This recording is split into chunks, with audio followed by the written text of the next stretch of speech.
Okay, I'm back. So I guess I have to upload this in two different videos. We will see. Maybe I can cut it into one.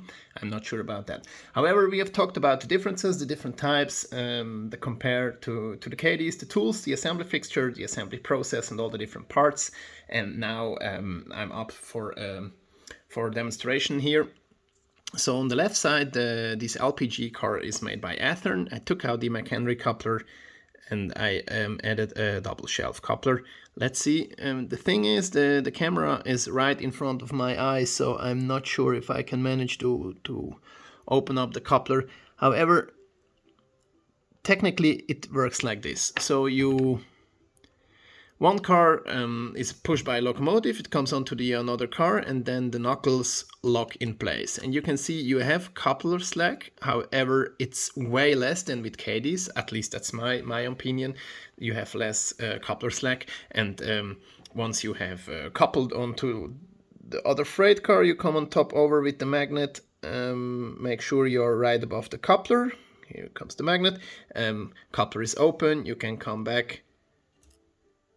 Knuckle is closed, coupler is locked, and you are ready to go.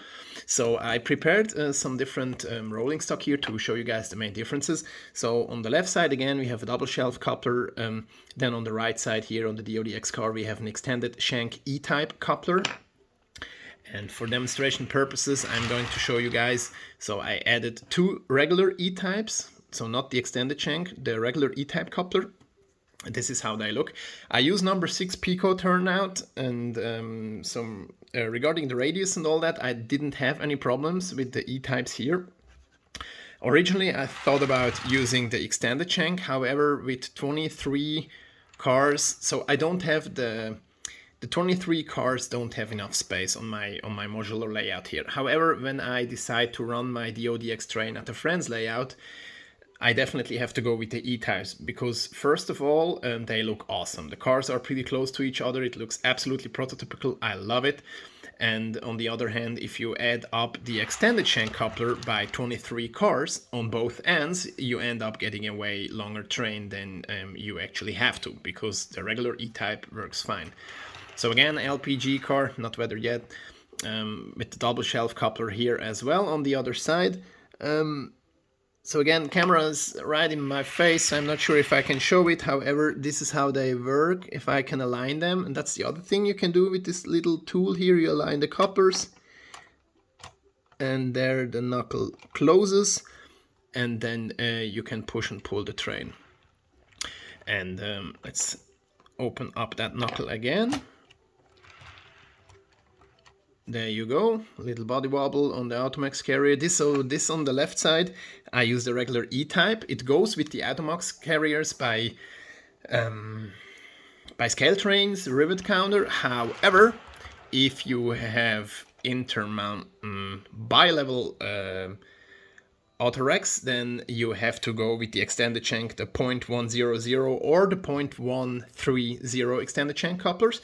I use the 0.100 here on the left side, and you can see it's extremely short. So I would recommend you order a 6-pack of the 0.130 and 0.100, and then you decide whether you go with one or the other.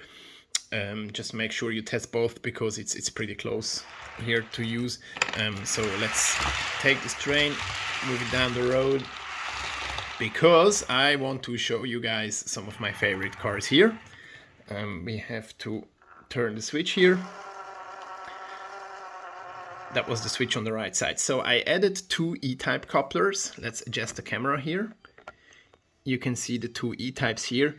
I mean, they just look fantastic. Check this out. These are two E-types here between these TTX cars by Atlas Master. I think they look absolutely fantastic. These are weathered ones, older ones, the ones I bought used on eBay. Here we have a KD. It looks nice as well once it is weathered. However, it's nothing to compare with this prototype couplers. And then we have, just for test purposes, an extended shank coupler here on the right side. It's too long. Again, the same problem. I think you can use the extended shank. I mean, it looks actually somewhat prototypical, just for space reasons, for place issues, actually I have to go with the regular E-type. You can use the extended shank as well if you want. Okay, so that being said, I think we have to talk about the pros and cons. I made some notes here. So I think my personal opinion, the biggest pro the biggest positive aspect of these couplers is that they look absolutely prototypical. They look fantastic. They look awesome. They work great. You need a little bit of time and like practice to make them work and assemble them. However, once you know how, it's absolutely fantastic. They are not self-centering compared to these KD ones here. See, beautiful self-centers. You can add the little spring that I showed you before that goes between the screw for the coupler and that little extended knob there. Then you can place the little spring in there, and that somehow a little bit strengthens the coupler so that it won't move that freely. So when you place it over like here, then it stays there. And you don't have any wobbling of the coupler. So the biggest benefit for me is that when you have a switch operation on such a small layout like mine is, I mean, check this out. This is a real small layout. It doesn't add much space for long trains, for a lot of locomotives. So the only biggest benefit that you can add to your operating session is realism, and you definitely have realism once you use this tool and the couplers. So I think for me personally, that's the biggest benefit. And then also you can push the cars once the knuckle is closed without coupling the cars. And if you move a KD equipped car to another one, it automatically couplers, except when you push it aside, but then you have always to go in between. Here you can just simply close the knuckle and push a car into an industry or whatever, and then you can come with one car open, come in, the open knuckle closes, locks in, and you can pull the car back out from the industry. With a little bit fine adjustment, you can absolutely manage that. I think that's another big positive aspect here. And then so also the fun factor for the conductor, he can walk around with his little tour, prepare or couplers, all trains, and that adds more value and more fun to the whole hobby itself.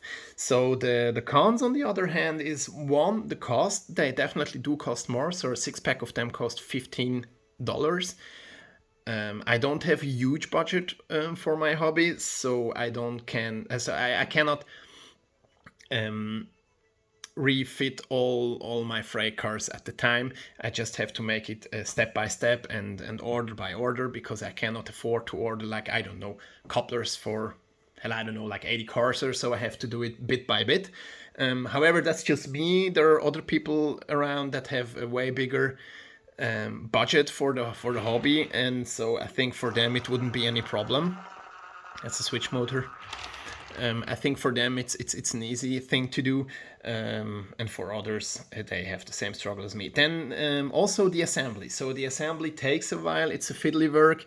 You have to a little bit adjust parts. You have to file sometimes to make them work flawlessly.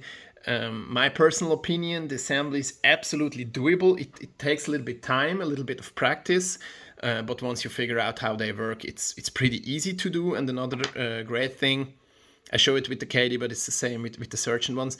So if you run into a car that has some issues and the coupler won't move freely from left to right, you just simply file down a little bit here. I made that with several couplers. It worked fantastic. You file it a little bit down, and then you're ready to go.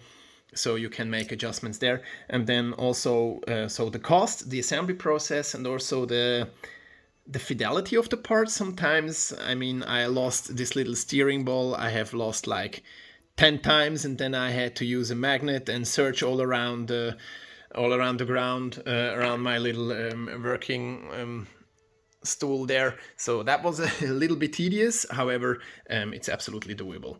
So again, just that I said it again, I'm not sponsored. This is just my point of view here. This is my own opinion, my personal opinion regarding this product. I like it. I think it's great. It looks fantastic. I love it. I'm gonna order more. You could also decide to, for example, if you have one locomotive that is dedicated to the same, I don't know, 10 cars, and you do op sessions, always this locomotive, always pushes around this 10 freight cars or like a small shelf layout, then I absolutely recommend to buy them, because it adds a ton of value, a ton of fun. I think it's great. If you have a huge layout, if you have hundreds of freight cards, I don't think this is the way to go. I think you would better be advised by using Katie. For me personally, even though if I had a bigger layout, I would definitely go with the prototype couplers, just for the simple reason that I like them more. I like how they work, how they look, but that's just my personal opinion. Again, not sponsored. So yeah, that being said, please check out the website. It's prototypecouplers.com. Alex Wojciechowski, God, I hope that was correct. Or maybe it's Wojciechowski, I'm not sure. Check out his website. Great guy to deal with. I talked to him through messengers. He's a really great guy, great customer service. I highly recommend it. Please feel free to leave comments, suggestions down below. If you want to see anything specific on the layout, drop me a comment, drop me a message on Facebook, leave me a comment on my Facebook page. I will reach back to you. Feel free to add suggestions, ideas, questions, whatever you guys want. And okay, so let's enjoy the hobby. Have a great weekend. Goodbye. Thank you. Bye-bye.